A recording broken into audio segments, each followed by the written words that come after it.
Hi guys, welcome back to our channel. Pag-uusapan naman natin ngayon si Raquel Pempenco at si Jake Zyrus or mas kilalang Charis Pempenco.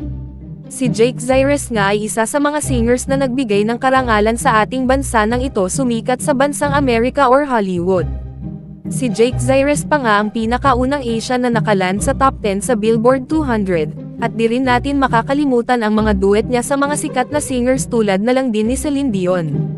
Nagulat nga ang lahat na noong 2013 ay nag-come out si Jake bilang lesbian at noong 2017 ay naging transgender na ito dahil meron na siyang pinapalit sa kanyang katawan. Hindi rin naman naging madali ang journey ni Jake bilang Charis dahil nga feeling niya di siya nagpapakatotoo sa self niya kahit nakakatamasa siya ng tagumpay.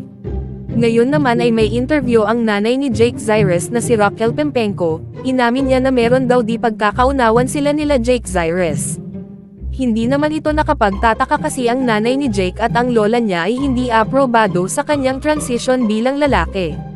Sa interview ni Raquel kay Morley Alinio na mapapanood sa YouTube channel ng Huli, ibinahagi ng ina ni Jake ang kanyang saloobin ukol sa kanilang relasyon ng anak. Ang sabi ni Raquel, "Gusto ko lang ipaalam sa mga tao na tahimik na si Jake. Bigyan nyo ng karapatang malaya ang pamumuhay na hindi nakafocus sa kanya kasi tao lang rin naman yun. Ako na lang ang uunawa. Kahit gaano siya kalayo, kahit gaano katagal pa siyang hindi mag-reach out sa amin, basta family pa rin namin siya. Hindi pa rin namin siya nakakalimutan na parte pa rin siya ng pamilya." Inamin naman ni Raquel na masakit daw umano na nagbago ng pagkatao si Jake at pinalitan ang kanyang pangalan. Masakit din daw sa kanya na kinalimutan na siya bilang ina. So ano say ninyo dito guys?